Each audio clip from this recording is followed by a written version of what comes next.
ஸ்ரீ கர்க சம்ஹிதை துவாரகா காண்டத்தின் 13ஆம் அத்தியாயம் பிரபாச சரஸ்வதி போதி பிப்பல் மற்றும் கோமதி சிந்து சங்கமத்தின் முக்கியத்துவம். நாரத மாமுனிவர் கூறினார், மகாராஜரே, விதேக அரசரே, அனைத்து பாவங்களையும் நீக்கி புண்ணியத்தை தந்து மகிமையை அதிகரிக்கும் பிரபாச தீர்த்தத்தின் மகிமையை கேளுங்கள். அரசரே, குரு சிம்மத்தில் இருக்கும்போது, கோதாவரியில் குரு கும்பத்தில் இருக்கும்போது, ஹர்க்ஷேத்திரத்தில், ஹரித்வாரத்தில் சூரிய கிரகணத்தின் போது, குருக்ஷேத்திரத்தில் மற்றும் சந்திர கிரகணத்தின் போது காசியில் நீராடி தானம் செய்ததன் பலனை தினமும் பிரபாச கஷேத்திரத்தில் நீராடி பெற முடியும். தக்ஷனின் சாபத்தால் ராஜ்யஷமா என்று பெயரிடப்பட்டது. நட்சத்திரங்களின் அதிபதியான சந்திரன் நோய்வாய்ப்பட்ட பின்னர் நீராடி சாபத்திலிருந்தும் தீமையிலிருந்தும் உடனடியாக விடுபட்டு அவனது கலைகள் மீண்டும் எழுந்த இடம் பிரபாச தீர்த்தம். அரசரே, அந்த ஆலயத்தில்தான் மிகவும் புனிதமான மேற்கு நதி சரஸ்வதி ஓடுகிறது. அவற்றின் நீரில் நீராடுவதன் மூலம் பாவம் செய்த மனிதன் கூட நேரடியாக பிரம்ம மாயையாக மாறுகிறான். நரேஸ்வரரே, சரஸ்வதி நதியின் கரையில் போத பிப்பலா என்று புகழ்பெற்ற ஆலயம் உள்ளது. அங்கு பகவான் ஸ்ரீ கிருஷ்ணர் உத்தவருக்கு உச்ச நலனை வழங்கினார். அவர் பகவத் தர்மத்தை போதித்தார். அரசனே, அந்த வீர அத்தி மரத்தை வணங்கி தலை வணங்கி அதை தொட்டு பிரம்ம சம்பந்தமுடைய பாகவத புராணத்தை கேட்பவர் மனதை கட்டுப்படுத்தி பகவத்கீதையின் அரை வசனத்தையோ அல்லது கால் பகுதியையோ அமைதியாக கேட்பவர் பகவான் ஸ்ரீ மகாவிஷ்ணுவின் உயர்ந்த வாசகத்தை அடைகிறார். பிரபாச கஷேத்திரத்தில் பாத்ரபத மாதமான ஆவணி மாதத்தில் முழு நிலவு தினத்தில் தங்க சிம்மாசனத்துடன் ஸ்ரீமத் பாகவத புராணத்தை கொடுப்பவர் உயர்ந்த இலக்கை அடைகிறார். மற்றும் ஸ்ரீமத் பாகவத புராணத்தை ஒருபோதும் அல்லது எப்போதும் கேட்காத அந்த நில உரிமையாளர்களின் பிறப்பு வீணாகும். பாகவத புராணத்தை கேட்காதவர்கள், செவிமடுக்காதவர்கள், புராணங்களில் பரமபுருஷரான பரம பகவானை வணங்காதவர்கள், தேவர்கள் மற்றும் பிராமணர்களின் வாக்காகிய நெருப்பில் சிறந்த உணவை காணிக்கையாக வழங்காதவர்கள் அனைவரும் வீணாக வாழ்ந்தனர். துவாரகையில் உள்ள கோமதி மற்றும் சமுத்திர கடல் சங்கமம் அனைத்து புனித தலங்களுக்கும் அரசனாகும். அங்கு ஒருவர் நீராடி தூய வைகுந்தத்தை அடைகிறார். கங்கை சங்கம புனித தலத்தில் நீராடுவது 100 அஸ்வமேத யாகங்களின் பலனை தரும்.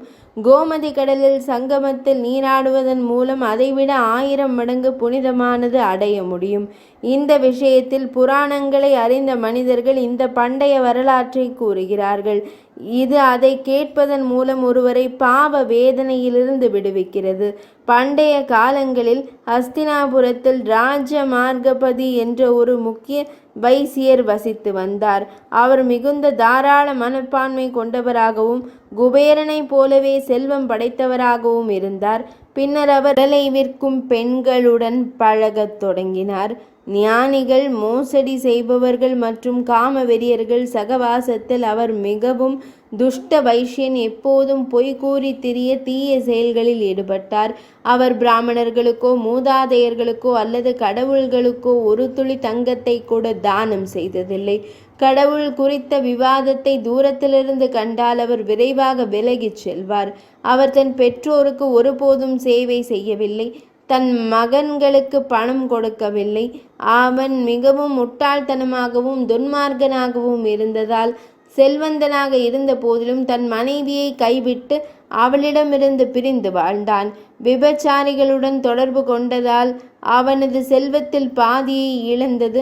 மற்ற பாதி திருடர்களால் பறிக்கப்பட்டது.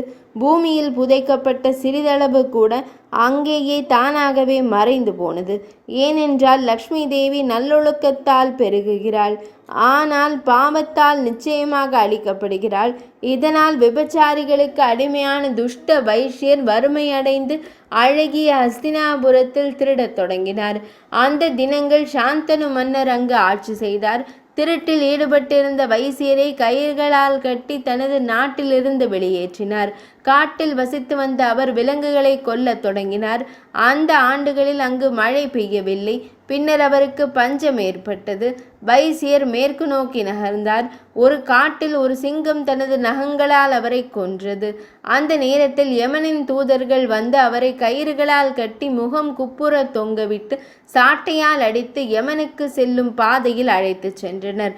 பின்னர் ஒரு பெரிய கழுகு அவரது கையிலிருந்து சதையை பறித்து வானத்தில் பறந்து உடனடியாக அதன் அலகால் அதை விழுங்கத் தொடங்கியது.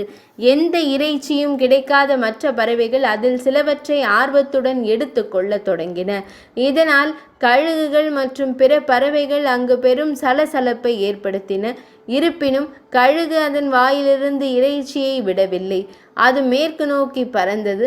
அங்கே அதே அளவு சக்தி வாய்ந்த மற்றொரு கழுகு அதை தாக்கியது. அவன் தனது கூர்மையான அலகால் அதன் வாயை அடித்தான்.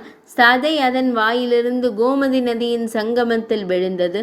சதை அந்த புனித இடத்தில் மூழ்கியவுடன் இந்த மிகவும் பாவம் நிறைந்த வைஷ்யன் யமனின் தூதர்களின் கயிற்றை உடைத்து 4 கரங்களை கொண்ட தெய்வமாக மாறினான்.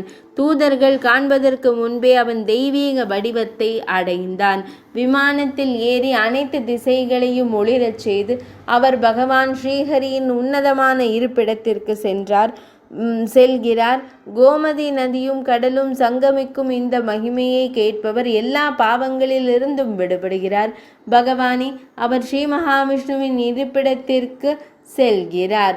இது ஸ்ரீ கர்க சம்ஹிதையில் நாரத மாமுனிவர் பகுலாஸ்வ மன்னர் சம்பாதம் என்று அழைக்கப்படும் உரையாடலில் உருவான பிரபாச சரஸ்வதி போத பீபால மற்றும் கோமதி சிந்துவின் சங்கமத்தின் மகாத்மியம் என்ற தலைப்பு கொண்ட 13ஆம் அத்தியாயம் இனிதே நிறைவடைந்தது.